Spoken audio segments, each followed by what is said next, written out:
Within the walls of the State Hermitage Museum in St. Petersburg, there hangs a canvas that leaves anyone willing to look past the official placards in a state of total bewilderment.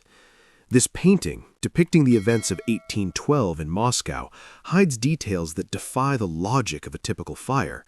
While historians speak of burning wooden structures, the canvas captures something else entirely. Buildings aren't merely crumbling under the weight of embers, and in the background there is a distinct light source whose intensity and stark whiteness have nothing in common with the soft orange flicker of a campfire. This blinding, terrifyingly bright glow looks more like modern footage of a high-yield weapon test than the aftermath of a 19th-century arson.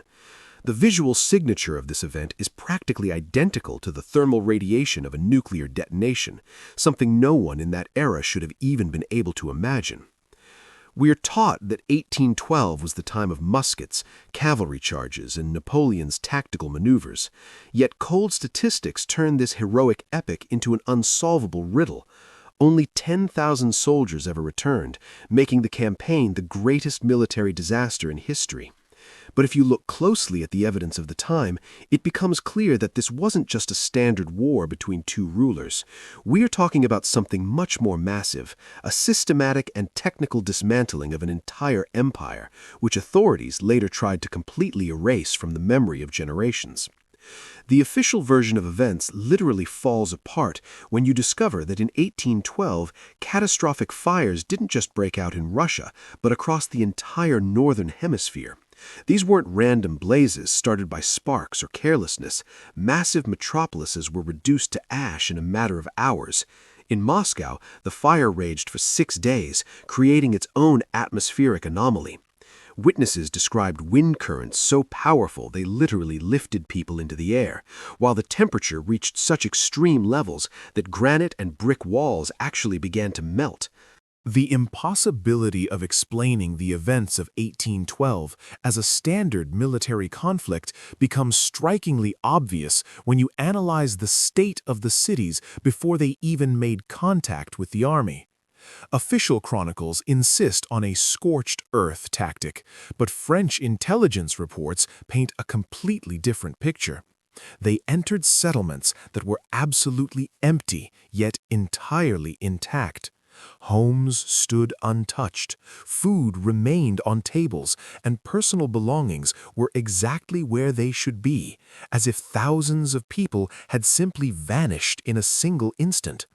This didn't look like a panicked flight. It resembled an organized, total evacuation in the face of something inevitable and catastrophic. Historians call this the Great Silence, a moment when, for hundreds of miles, civilization simply ceased to show signs of life long before the first shot was ever fired. Napoleon's invasion is often justified by his strategic genius, yet the logic of his actions in Russia is devoid of any military sense. The great army began to wither away long before the famous winter frosts arrived. By October, before the winter had even taken hold, only scattered shadows remained of the original 600,000-man corps. Soldiers weren't passing away in massive battles, they were simply disappearing, as if they were marching directly into a zone of total disintegration. The official version regarding the frosts, which only arrived in November, serves as nothing more than a convenient screen to hide a startling fact. The army was dismantled during a systematic burning of an entire territory, a place we know as Tartaria. The cities themselves, such as Moscow, supposedly burned due to arson during retreats, but the dates completely refute this claim. Fire engulfed the streets on the very day Napoleon was just entering the city, meaning his soldiers physically had no time for a methodical destruction of the metropolis. The blaze began suddenly and everywhere at once, turning stone into liquid. This suggests that the army was merely a backdrop designed to distract attention from the use of weapons capable of melting granite and turning entire districts into shattered glass. Evidence concerning the events of 1812 describes physical processes that simply cannot be explained by the burning of wood or any combustible materials available during that era. Eyewitnesses in Moscow reported a firestorm of such immense power that air currents actually lifted grown adults off the ground, while the intensity of the heat caused stone buildings to literally liquefy and flow downward. Under normal conditions, structural stone like granite or brick does not melt. Reaching a melting point requires temperatures exceeding 1400 degrees Celsius, whereas even the most severe domestic fire rarely reaches 800 degrees Celsius. Nevertheless, throughout Russia, in soil layers dating back to this specific period, researchers find strata of vitrified rock and buildings whose very structures have been altered at a molecular level. This type of thermal impact is not characteristic of a flame, but rather of high-energy radiation. Entire layers of hardened glass are being discovered in cities, the direct result of sand and stone being subjected to an instantaneous blast of monstrous temperature, transforming them into an amorphous mass. Similar traces of thermal metamorphosis can only be found today at nuclear test sites or at the impact points of meteorites. Yet, in 1812, this effect was recorded simultaneously across dozens of different cities. Beneath modern Moscow and St. Petersburg, archaeologists note a so-called cultural gap, a layer of ash and fused materials upon which civilization essentially started over, utilizing much simpler and cruder technologies. These anomalies point toward the application of technologies that significantly surpassed the capabilities of gunpowder artillery. The sheer scale of the destruction suggests that the ultimate goal was the total de-industrialization and elimination of the Tartarian Empire's infrastructure. Instead of mere charred ruins, researchers find the foundations of giants, upon which new settlers erected their own buildings after 1812, having no understanding of the original structure's true purpose. At that moment, the entire world shuddered from blows that official textbooks would later dismiss as a series of unfortunate accidents and the unavoidable consequences of war. The accounts left by those at the very heart of the 1812 events contain chilling details that modern science classifies in only one way. Residents of Moscow described a phenomenon that began with a blinding flash, a light said to be brighter than 1,000 suns. People instinctively covered their faces with their hands, yet the light was so intense it seemed visible right through flesh and bone. This light pulse was followed by a heavy silence, and then came a shattering air wave and a wall of fire that appeared not from sparks, but as if birthed from the very air itself. Such descriptions precisely mirror the physics of a nuclear explosion. Thermal radiation traveling at the speed of light reaches the target instantly, long before the arrival of the sound or the shock wave. The medical reports from that period evoke a particular kind of dread. A Russian physician providing aid to survivors documented symptoms that were entirely unknown to 19th century medicine. He described individuals with deep burns who had never even been in contact with an open flame. Patients experienced mass hair loss, their gums bled, and their skin peeled away in entire layers. Many of those who escaped the fire simply faded away within days from an inexplicable internal ailment accompanied by severe physical distress.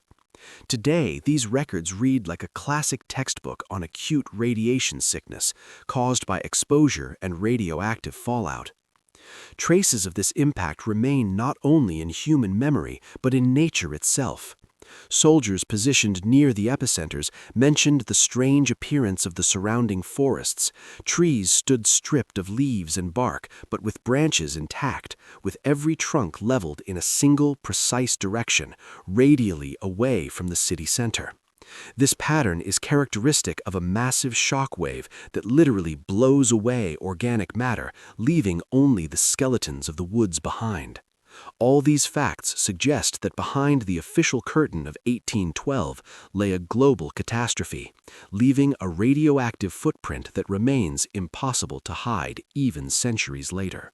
The scale of the events in 1812 cannot be confined to the borders of a single country, as signs of total destruction appeared simultaneously across the entire globe. While historians remain focused on European campaigns, a massive event in South America, officially labeled an earthquake, turned Caracas into ruins in a matter of moments. Eyewitnesses to those events left behind strange testimonies. The earth didn't just shake, it literally burned, and buildings didn't simply fall, but melted from heat emanating from below. At that same time, synchronous volcanic eruptions were recorded across the Caribbean islands, appearing not as a natural coincidence, but as a coordinated chain reaction.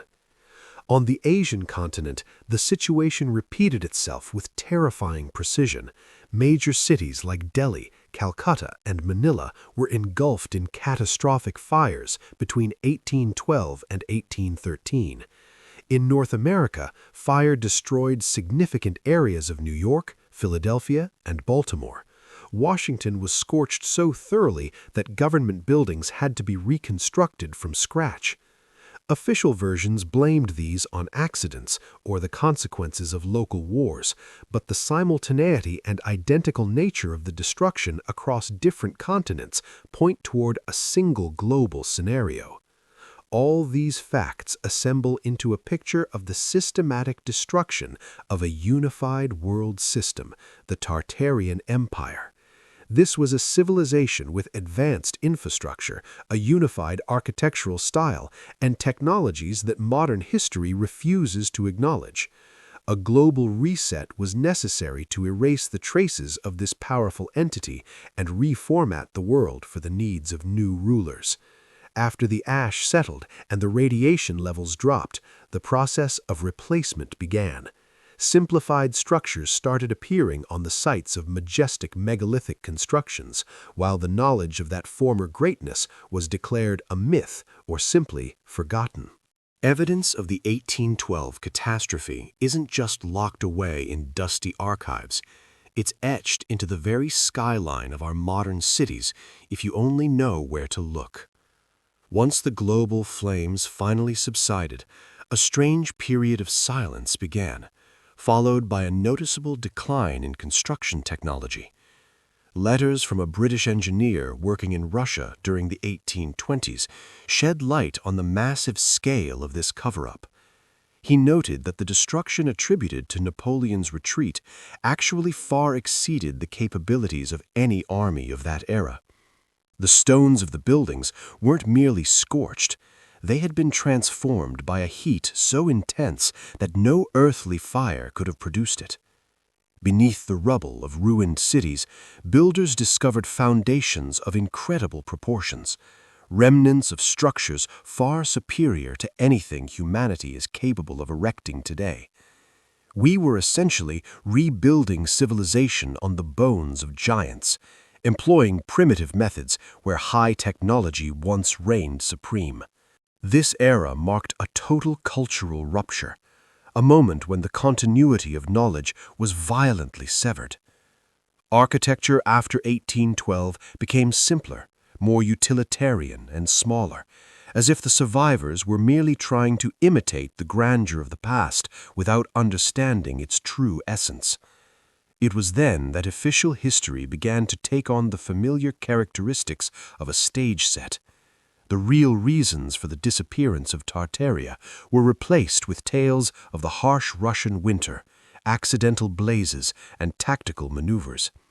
An entire system of myths was engineered to explain why a flourishing world empire with a unified infrastructure vanished from the maps almost overnight.